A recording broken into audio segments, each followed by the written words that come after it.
Want to advertise your business in a cost-effective way? It's time to give podcast advertising a try. Research shows a high rate of podcast listeners made a purchase as a result of an ad they heard on a podcast. Visit podbean.com/brands to launch a cost-effective podcast advertising campaign in minutes. That's podbean.com/brands.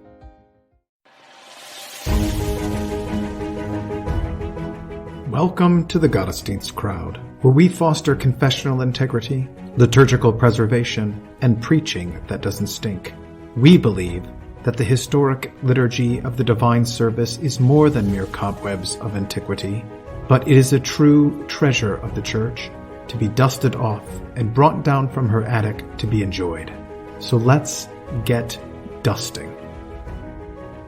Welcome back to the Gottesdienst crowd. This is Jason Braaten, your host. Today we have back with us Mark Preus. He is the pastor of St. Andrew's Lutheran Church and Student Center in Laramie, Wyoming. Welcome back, Mark. Thanks for having me back, Jason. Last time we talked about the gods of our age, and you spent a good chunk of the time relating the various kind of gods of our age to the mythological gods from Greek and Roman mythology. And so at that time, we just kind of introduced that kind of topic, that we still have idols, even though they might not be made out of wood and silver and stone, but they're definitely idols that we have erected in our hearts, and we're following the lead, really, of those kind of ancient gods. Today, we're going to look at one aspect of that, namely the gods of Mercury and Hermes. And are these just the difference between the Latin and the Greek people, or are they actually different people? They're about the same. I mean, you have little differences, but they merge together. Yeah. So is it like Zeus and Jupiter? Yes. Okay. Or Hera and Juno. Okay. So today we're looking at Hermes and Mercury. And what are these the gods of in the Greek and Roman pantheon? Hermes is the messenger god. He serves Jupiter. Before that, you have Iris, who is the goddess of the rainbow and was a messenger god in the Iliad. But Hermes shows up in the Odyssey, and he does Zeus's bidding and sends messengers. He's probably the most recognizable of all of the gods, in that we have famous statues and artistic portrayals of him, and where he has wings on his feet, on his sandals, and he also has a low-brimmed hat, kind of like almost like a World War I looking hat, and with wings on it. Yeah, and then he also has this wand, which you see used for medicine, and it's called the caduceus or the caduceus, and it's a wand that kind of lulls people into believing him. And it's an interesting thing. I mean, he is the god of messengers, and so he was also adopted later as the god of merchants and thieves, because he was. It's very interesting. Yeah, he was very clever and wily, and right, like the day he was born, he went and stole Apollos' bulls, and Zeus ordered him to give them back, but was really impressed with his cleverness. And so to assuage Apollos' wrath, Hermes made the lyre out of a tortoise shell, and so gave Apollos his lyre. So he also has connections to music through that. And also he's the father of Pan, who is the god of the shepherds, who invented the shepherd's flute, while Hermes himself invented a different kind of flute. And Pan is the god of shepherds and sings, and he's known if you're a traveler and you hear some strange noise in the woods, that's supposed to be Pan, which is where we get panic from.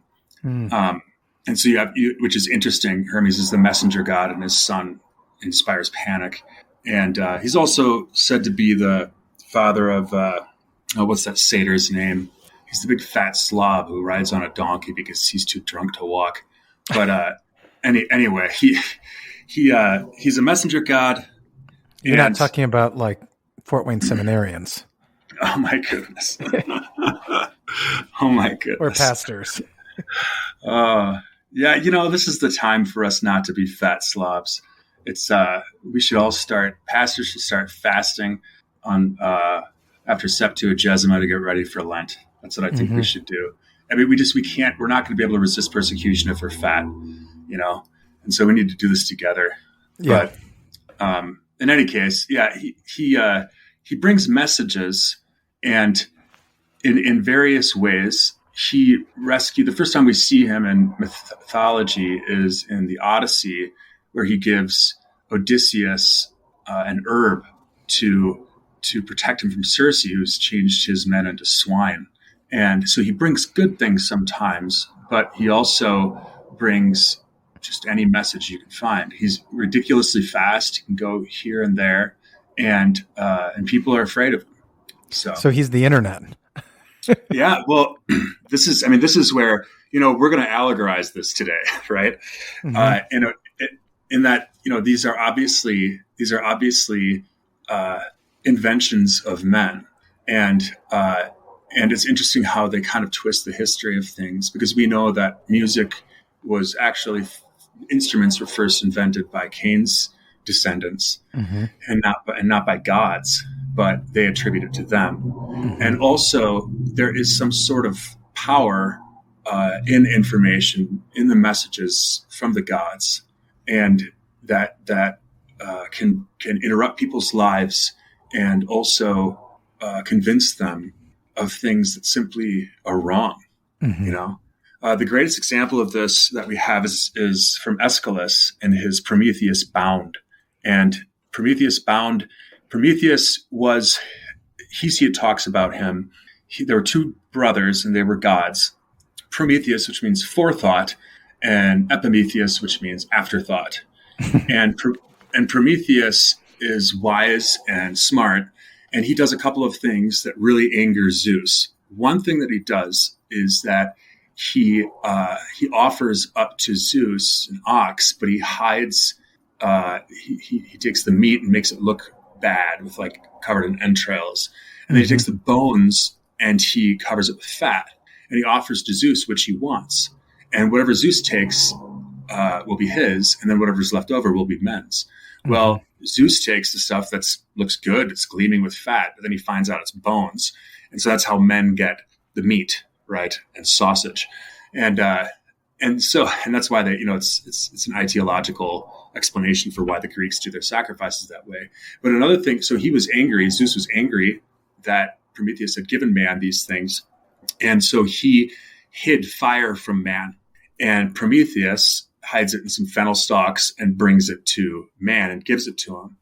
And it's for these two good works for men that Zeus binds Prometheus on a rock on the end of the earth, and until he tells him a secret of he had heard a rumor that somebody would be born of a woman who would overthrow him, right?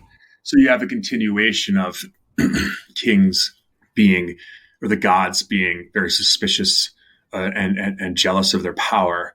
But Prometheus has this secret, and he refuses to tell Zeus. And so Zeus binds him to a rock and then sends an eagle every day to gnaw on his liver, and then the liver grows back. And so Prometheus is just in absolute agony. And Zeus sends Hermes to Prometheus to get him to tell the truth about the secret, about this descendant of some woman who's going to overthrow Zeus. And I got it right here. I'll read you a little bit of what Hermes says.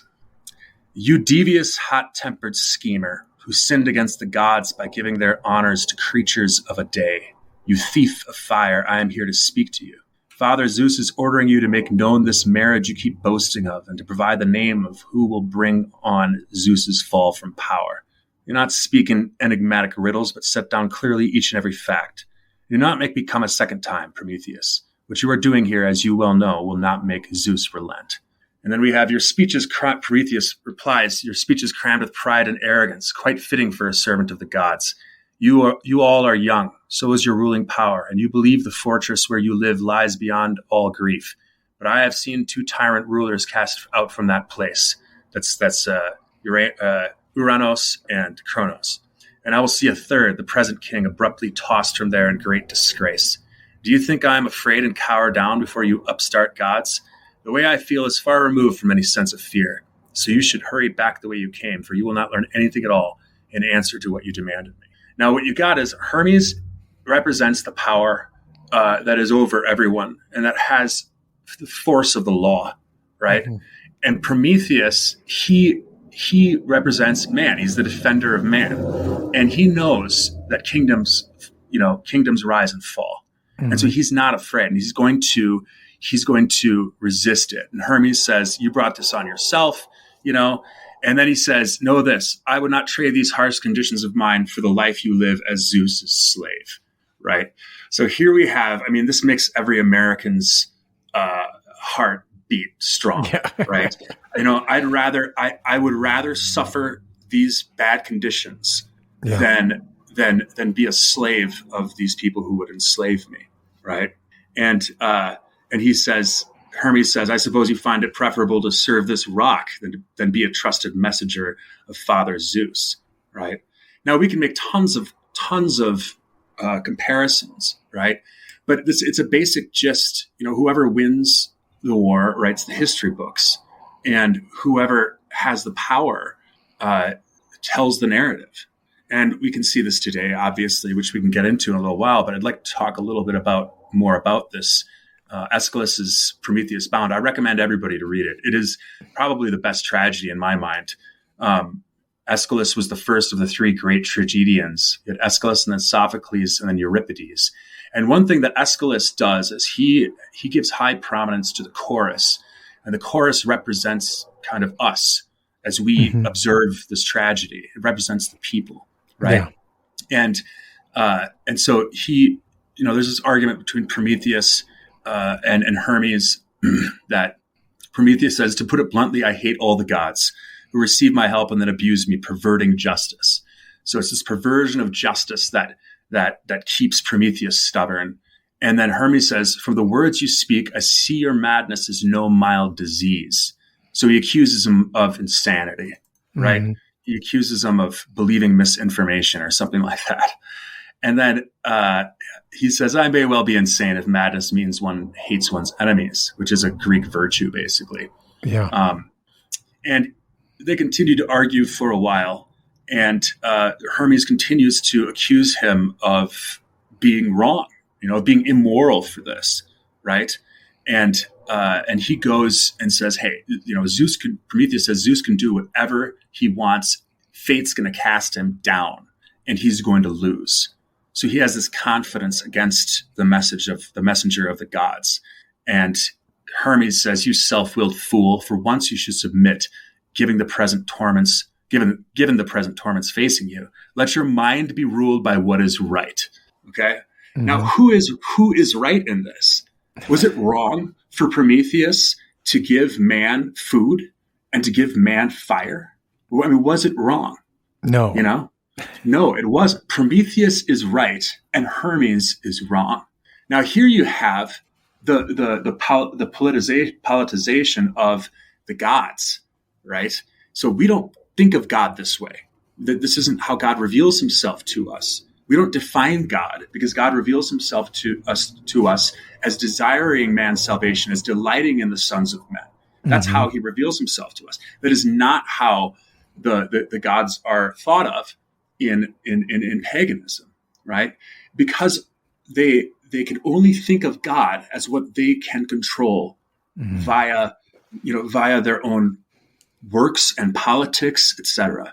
Yeah. We see this in the absurdities of our present age. And I mentioned this briefly last time we talked, but like, you're going to go and say that a man and a man can get married. You make a law. You devise iniquity by a law, as the Psalm says. Mm-hmm. And then you expect us to believe this reality. But people do, Yeah.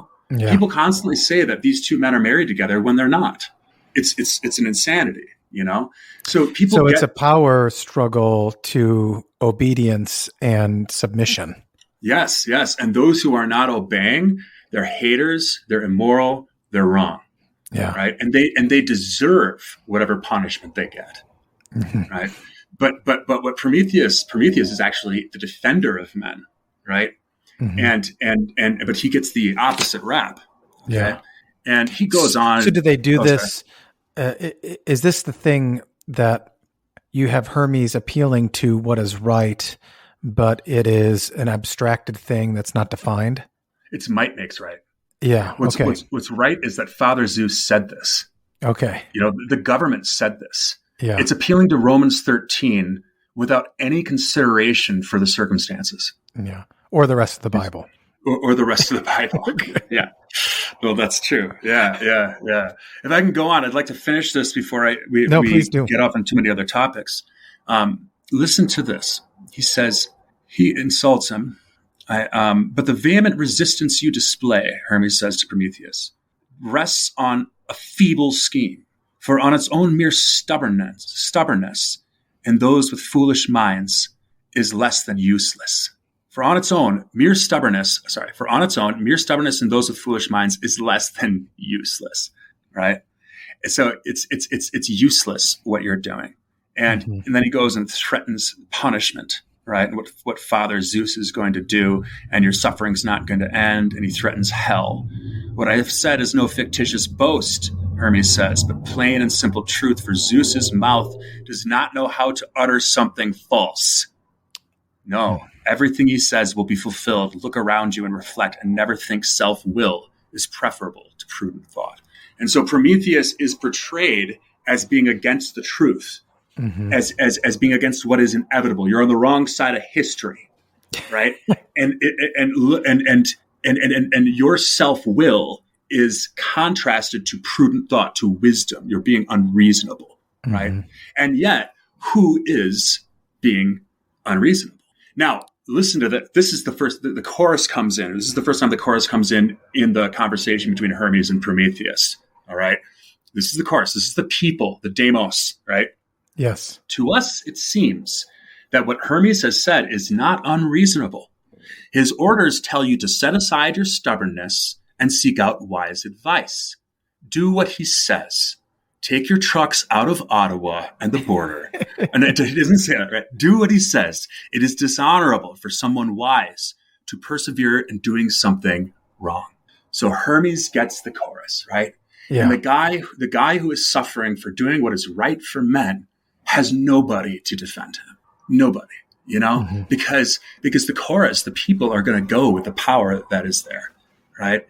And Prometheus' reply is pretty beautiful. He says, he replies to the chorus. Well, I already know about the news this fellow has announced with so much fuss.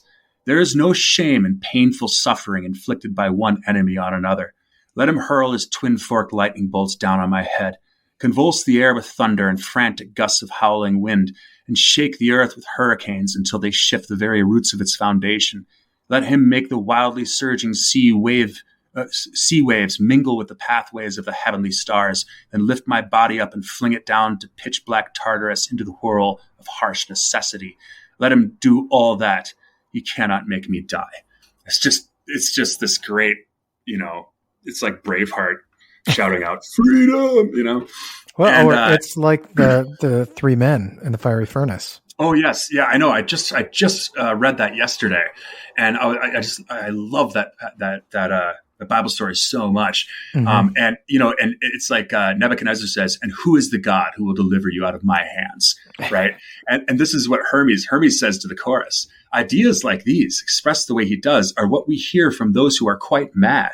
All right, they're crazy conspiracy theories. Right? This prayer of his, how is that not delusion? When does it stop, this senseless raving? Well, in any case, you who sympathize with his affliction should move off with all speed to somewhere else in case the roaring force of Zeus's thunder affects your minds and drives you all insane. So here it is, right? If you join him, if you sympathize with him, then the same thing is going to happen to you. And you have both the threat of punishment and also the accusation of insanity. It's very, very interesting, and this is 2,400 years ago, about, right? Yeah. So we have this chorus. The chorus replies, you will have given me different advice, or you will give me different advice and try to urge me in some other way in order to convince me. For I believe your stream of words is unendurable. How can you order me to act so badly? I wish to share with him whatever pain fate has in store. For I have learned to hate those who betray. Of all the sicknesses, this is most despicable to me. The chorus turns, right? Mm-hmm. Once Hermes tells them they can't even sympathize, they can't even be men. You know what I mean? Yeah. And they have to be on the side of and it's an emotional argument. Mm-hmm. It's not a rational argument. The rational argument has been won, at least hasn't been. It's obviously on Prometheus' side. The moral argument is on Prometheus' side, but what appears to be rational is on the God's side. Yeah. And so, but what actually convinces the chorus is this emotional argument, the pathos of the situation, where he says, "How you can't? Okay, fine. I'll try to tell him to do what you want, but I'm still going to sympathize with him, and share somewhat in his pain." And so Hermes, this is his last speech before he leaves. He says, "As you wish, but remember what I said. Do not blame your luck when you are trapped in ruin's nets, and never claim that Zeus flung you into torments without warning. No, you can blame yourselves. For now you know by your own folly you will be caught up in ruin's web, not by a secret ruse or unexpectedly. And from that net there will be no escape." So it ends with these this threat. And then Prometheus, there's the last words of the play. "And now things are already being transformed from words to deeds. The earth is shuddering. The roaring thunder from beneath the sea is rumbling past me, while bolts of lightning flash their twisting fire. Whirlwinds toss the dust, and blasting winds rush out to launch a war of howling storms, one against another. The sea is now confounded with the sea. This turmoil is quite clearly aimed at me, and comes from Zeus to make me feel afraid. O sacred Mother Earth and heavenly sky, who roll around the light that all things share, you see these unjust wrongs I must endure." And that's the end. Mm-hmm. And he appeals to, now he's a god himself, right? But it's this pantheon of gods. And he appeals to Mother Earth and heavenly sky. That is nature. He appeals to natural law.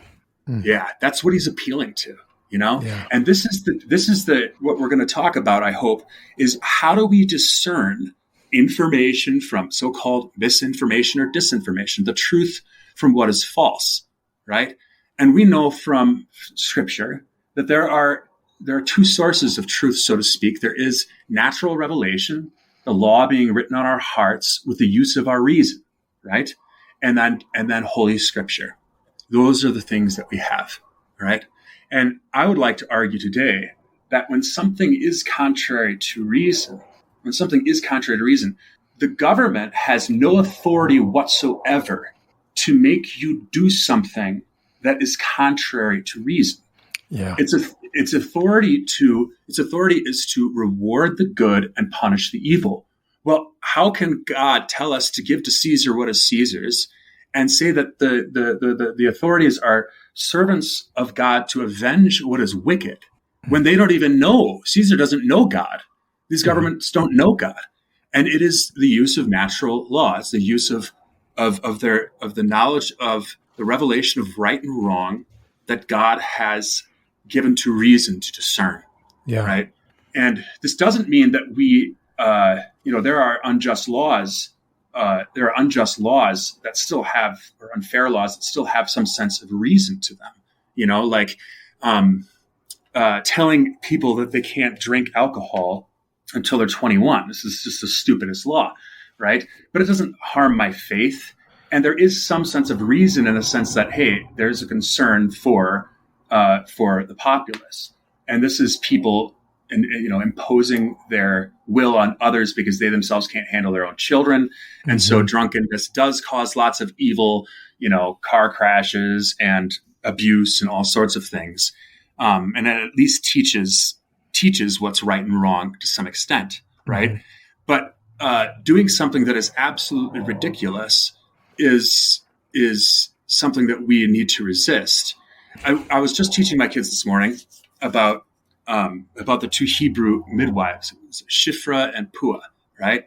And Pharaoh tells them to throw the baby boys into the Nile, right, and to kill them. And the scripture says, but the midwives feared God, and they did not do what Pharaoh commanded. And then Pharaoh says, why aren't you killing them? And they lied.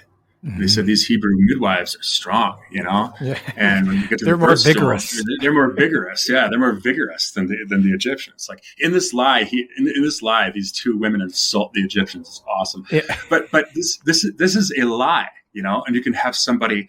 Immanuel Kant would come along and say they shouldn't have lied because the truth is so precious.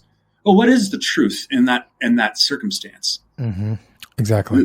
What is the truth? Is it true that the baby boys should be thrown into the Nile? And this is where we get into ethics and how we apply knowledge and information. Yeah. How do we apply knowledge and information? So what was Aeschylus's point in writing this for the people of his day? What was he trying to convince his audience of? And what was going on? Well, Aeschylus lived at a time when democracy was just starting. And you can see in many ways, Aeschylus, the Greeks hated the Persians, right? And this is in the midst of the Persian Wars. And so you have that oppression. And you also have the Greek history of tyrants oppressing. We get the word tyrant from the Greek tyrannos, which was basically like an elected tyrant, an elected dictator. And so he is fighting against the authorities that exist when they claim that might makes right. Yeah. That they have a monopoly on the truth because they are in charge, because they have power, mm-hmm. right? And that is, I think, the main issue that he's trying to get across. Also, for them, it's theological, right? Like this has always been the way it is, and it still is today. Whoever has the government has the religion. Yeah. So all of the elected leaders or the tyrants or the Persians would do everything they did in the name of the gods that they served. And so you can see this when Agamemnon sacrifices his daughter Iphigenia because I think it's Artemis tells him to, because otherwise the wind of the sea isn't going to turn, right? Uh-huh. So they have the right. They must serve the gods, and they can do cruel, unspeakable things in the name of the gods. And all the Greeks have suffered in some way from this kind of tyranny that is justified by worship of the gods and service to them. Mm-hmm. So we can also see today, we have a religion, and I'd like to go back a little ways, right? We Lutherans from the Missouri Synod have always opposed the Masons and these mm-hmm. lodges. But and now they're dying off, thank God. But that's part of a bigger scheme of just clubs in general dying off. But why? Like, who is this God, this grand architect of the universe the Masons worship? And then they say, oh, it's not a religion, even though they have funeral rites and declare a guy to be in heaven because he served the great architect of the universe. And this is this God. How many? We have this generic God in America who is not God. He's not God. Mm-hmm. In God we trust that the Treasury Department puts on its coins is not the true God. Right. You can't identify the Holy Trinity with some God of natural law that everybody knows exists. Right. Right. And this is the infection of deism, et cetera. Well, what do you have? What did you have among the conservatives of America and the whole Western world, for that matter? You had this generic God of rationalism or whatever, who basically rewards the good and punishes the evil. And there will be maybe a final judgment, God and country, God bless America, God bless our native land. Mm-hmm. Who is this God? One nation under God. One nation under God, I say one nation under Jesus, that's right. One. I like that they took that out of the pledge. I don't mind. Contrary to other people, I do not mind pledging allegiance to the flag mm-hmm. of of my country. I think that I should. It's my nation. I love my country very, very much. But to say under God next to a Muslim, I mean, we're conceding something here. We're conceding authority to Zeus and Hermes. We're conceding authority to the government. They simply they're wrong about it, And I mentioned it last time, but my brother Christian wrote an article in the first issue of Christian Culture, which is online, I think, which talks about the myth of the secular. Yeah. It's just simply a myth that there is some sort of irreligious neutral ground that they occupy, and the government today uses this. That is their God. That is their power. Science said, you remember this, Jason, or Pastor Braaten, or Father Braaten, since we're on Gottesdien's crowd. you remember this. Well, what if they're born that way? Right. What if the homos are born that way? And then all of a sudden everybody's like, well, if they're born that way, they can't help doing this disgusting thing. Yeah. Right? Because that's how God made them. Yeah. I remember my host mom in Germany, she's a doctor and she tells me that they're born this way. I'm 17 years old. She's like, well, you should believe me. I'm a doctor. And I just look at her like, I don't believe you. Well, now we know that it's not true. And that the original pro-sodomy advocates didn't believe that. They said, this is my choice. And sure enough, within a year or two after they made so-called same-sex marriage legal, you get writers saying, no, I'm not born this way. I chose it. Right. Mm-hmm. And now they're doing the same thing. Like I heard somebody say, science says that the trannies, are that women who think they're men are actually men. And they get it from some, like, we observe the brain waves of a man who thinks he's a woman. And therefore this is determined beforehand. It's like, come on, they're trying to, and this is their moral argument, is like, you can't judge the person if it's out of his control. Right. You can't do that. That's a religious assertion. It's a religious assertion, but they only make that a religious assertion until they win the victory. And then they say, be whatever you want to be. You sing the song, Baby, You Were Born This Way, like that one Tramp did. And you do it. It's a moral argument, Right. It's a moral argument. So they're going to assert information and dogma until they get what they want. But the entire time, the defenders of man who actually say, hey, sodomy isn't good for you, and pretending you're a woman when you're a man is a bad thing. This is defending humanity. People who do that are called what? Irreasonable, anti-science, haters, etc. Yeah. So if this is all about power, how is that determined?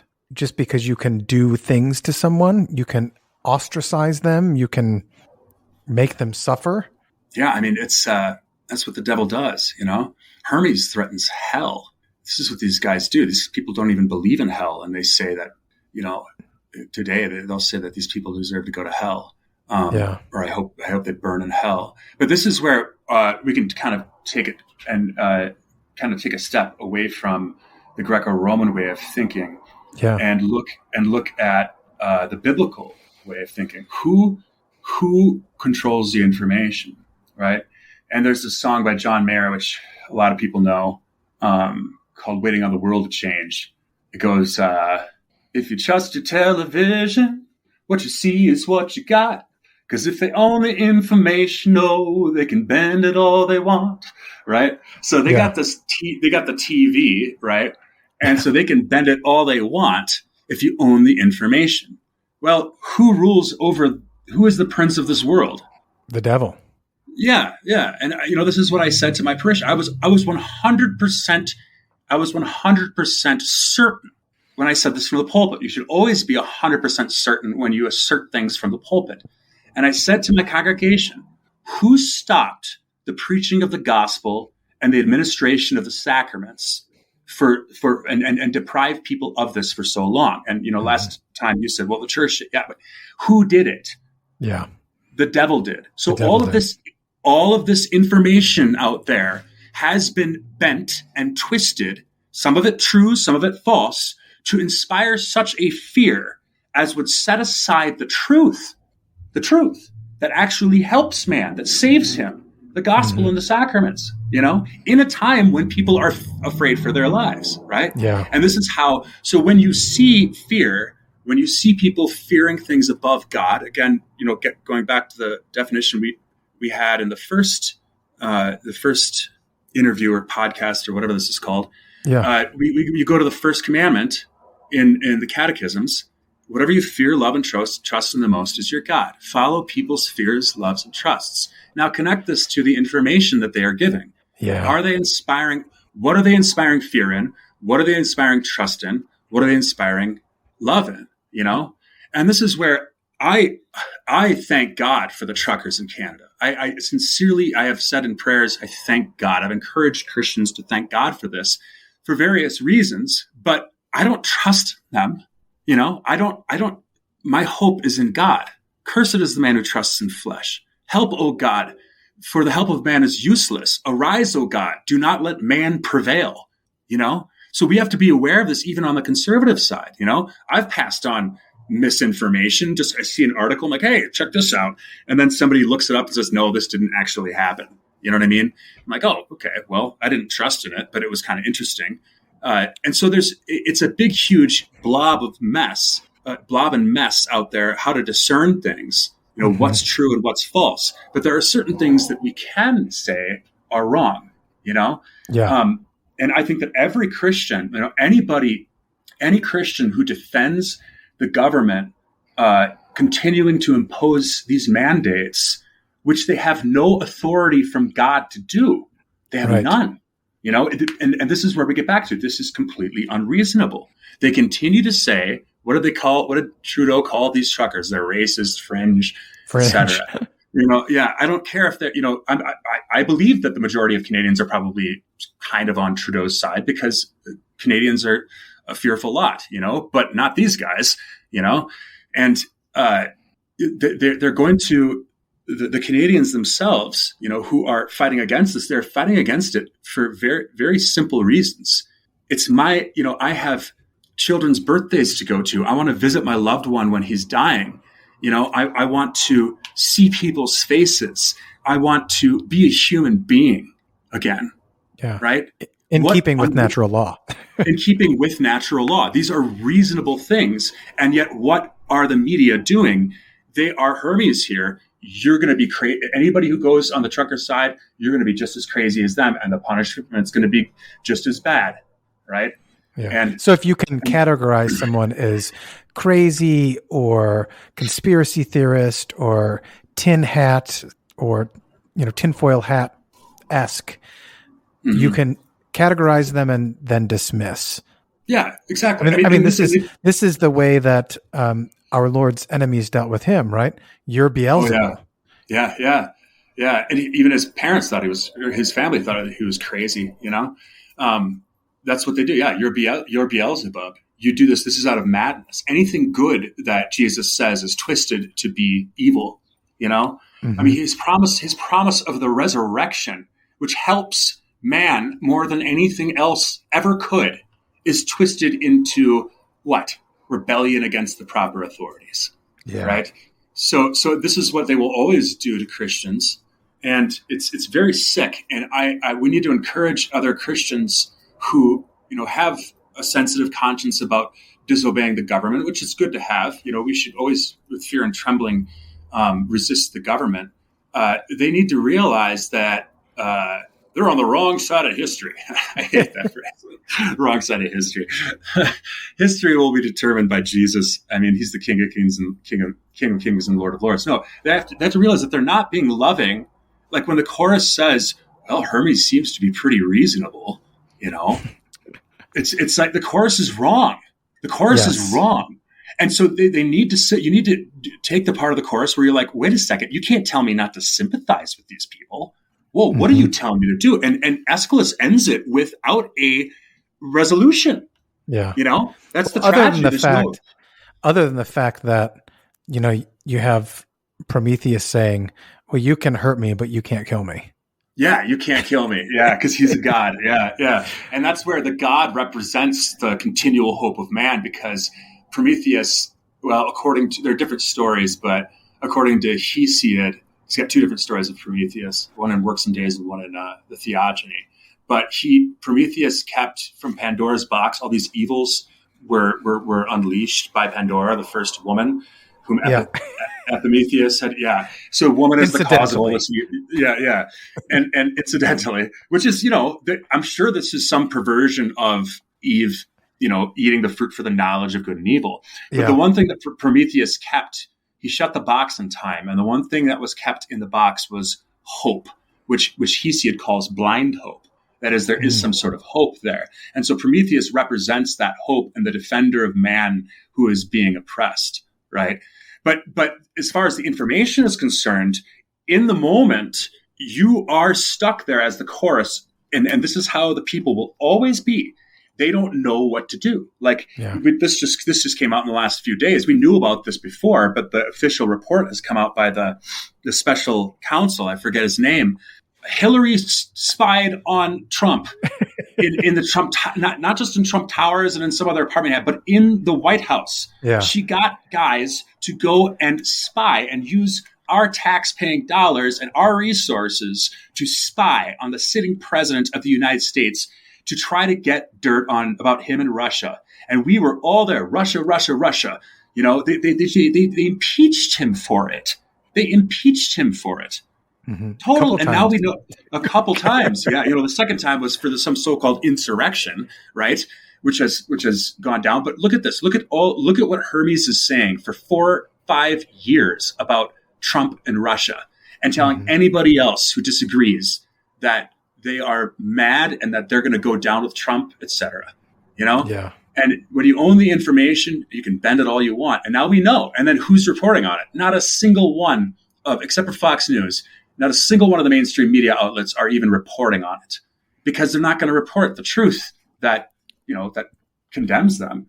So there you see that, well, where was the chorus during that time? This is just one example, right? Mm-hmm. Where was the chorus during that time? It was confused. It was bewildered, and you have to wait for the time when the people will actually be sympathetic that is when the pathos comes in before you can do anything. And this has always been the argument. Like, I've known face masks have been worthless since before, right when the COVID thing started. Yeah. I went and read a ton of articles, which you can't even find online anymore. There you go again. I read an abstract of Fauci's paper saying that he wrote several years ago that said that face masks aren't good for airborne diseases.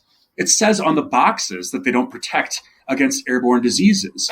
There was the New England Journal of Medicine published a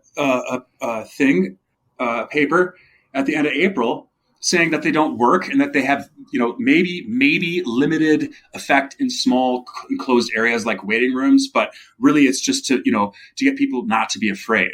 Well, it did the opposite. It made people afraid. But and then we find out later, Fauci saying in an email within weeks of him telling everybody to put on face masks, we know that face masks don't work, right? So I knew the entire time, every time somebody told me to wear a face mask, I knew that it was utterly ridiculous. Yeah. I knew that it was totally worthless. I knew this. I had the information. But the chorus, they just simply said what Hermes said.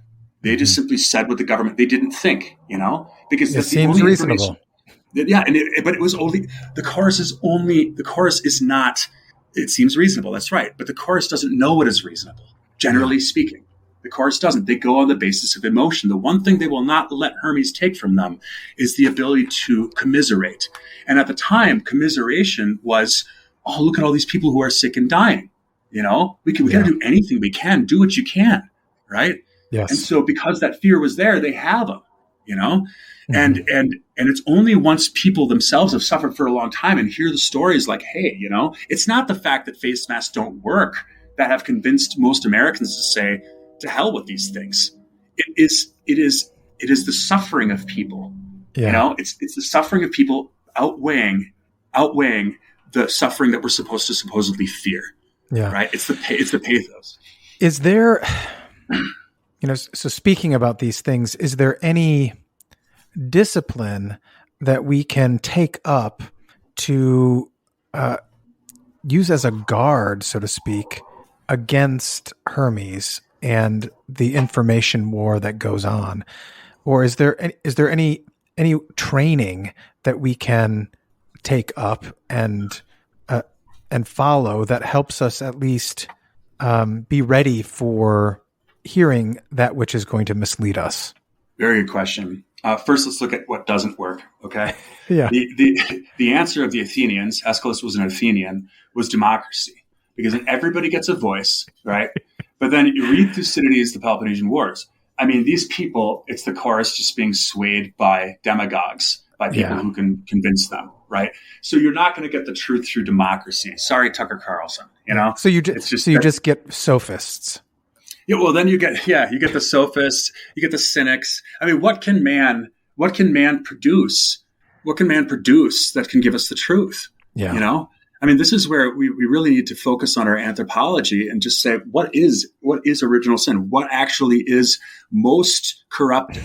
You know, and the medieval, you look at, I've been reading John Tauler lately, who's just amazingly good. And then he has some works righteousness in there. It's like eating a really nice cake. Or not cake, I don't like cake. A really nice pie, and then finding a little turd in it. You know, it stinks. But they for him, everything is the senses. You know, what's wrong is the senses. But the soul and reason are still somewhat pure. You know, and the Lutherans said no, that's entirely wrong. You know, what is most corrupted. That's unfair to Tauler. Tauler does confess that he's a sinner in his mind too. But what is most corrupted, according to Formula 1, that is our confession of the Formula of Concord 1 and 2, is the mind, right? The will, the highest faculties of man that are most corrupted. We don't know the truth. We do not accept the truth, right? The reason you do not hear my words is because you are not of God. You know, the Pharisees were Republicans, right? They were smart, moral people that you want to have next door to you, because they're going to take out their trash and they're not going to try to seduce your wife and daughters. You know, and yet they rejected the truth. Yeah. So we have to always remember this, that this is not just true of ourselves, but of everybody around us. Mm-hmm. And Jesus had mercy and pity on such people. You know, and this is why I'm so harsh on pastors, like I was harsh on the pastors at the last interview we had. Mm-hmm. Is because they should know the truth. The lips of the priest should keep knowledge. They should discern these things. And they should protect the people who are under them. The Bible doesn't say, turn the other guy's cheek. It says, turn your cheek. You know, when you have knowledge and you waste it, you're burying your talent and not, and saying, oh, I can't make a decision yet. I don't entirely know. He's really shrewd. He's going to reap where he didn't sow. And that's what he's going to do. So I can't make a decision. I better just go with the government instead of thinking for myself, you know? And this is where, what is the antidote to original sin? The antidote to original sin is Christ crucified, and the gospel that is preached that brings Christ crucified to the sinner, that shows the law fulfilled and then shows the law as it ought to be used. You know, David Scarrett is just wonderful on this when he says, you want to teach the third use of the law, teach the active obedience of Christ, teach the works and the deeds of Christ, you know, and Jesus is constantly calling out hypocrisy, pride, everything, but he draws near to the lowly and to those who are suffering.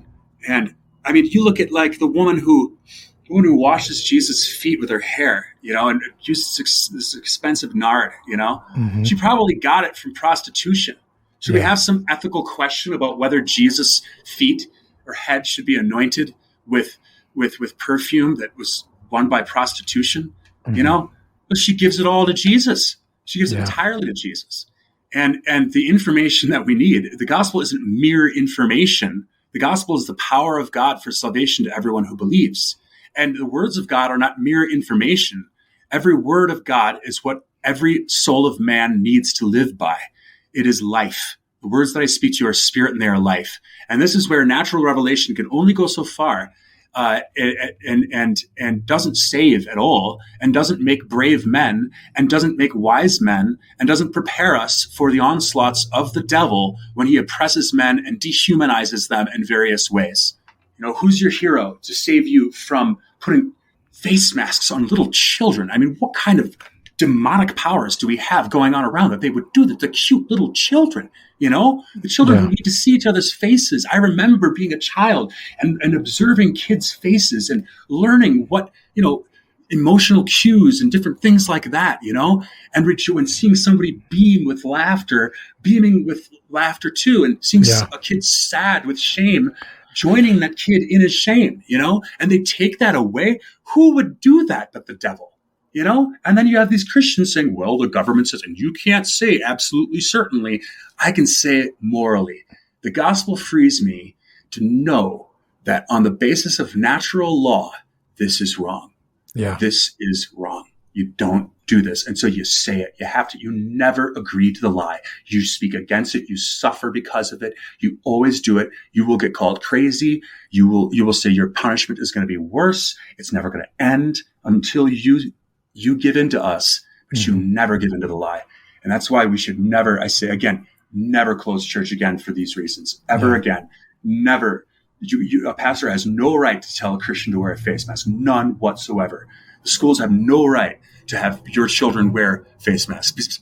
Besides which, I think the time is for us to leave the public schools and start our own schools, Yes. and abandon the mammon. Don't wait until we get vouchers, Then all the Lutheran schools are going to do is invite tons of heathen to their schools and make the school less Lutheran. So yeah, well, that's another form of Hermes, right? The public schooling. Oh yeah, So, for sure. Yeah. So in the end, do not fear those who can kill the body but cannot kill the soul. Rather fear him who can destroy both soul and body in hell. Exactly. Yeah. And the truth of the gospel is not misinformation. What reason tells you is true is not misinformation. And what is good is never misinformation or disinformation. It never can be. Yeah. So we need to. So it's being on the right side of God, not on the right side of history. Yeah, which is the right side of history. That's why all these seminarians and pastors need to stop being fat, because you can't. How are you going to suffer for the truth if you're fat? Yeah. You know what I mean? Like, I mean, I know some can, but I mean, Luther got a little bit pudgy in his, but he kind of earned it by fasting a lot, Yeah. We need to call like anybody who goes to seminary and they're like, well, you need to be sensitive. No, we need to call them fat and make fat jokes about them until they're not fat. Because we're talking about pastors. You know what I mean? Like, you got to be an example. You can't be 300-400 pounds and then tell your parishioners not to worship pleasure. Yeah. It's just so. Well, thanks for your time, Mark. All right. Yeah. Thank you. And look forward to talking again soon. All right. Take care, man. Take care. Bye. Bye.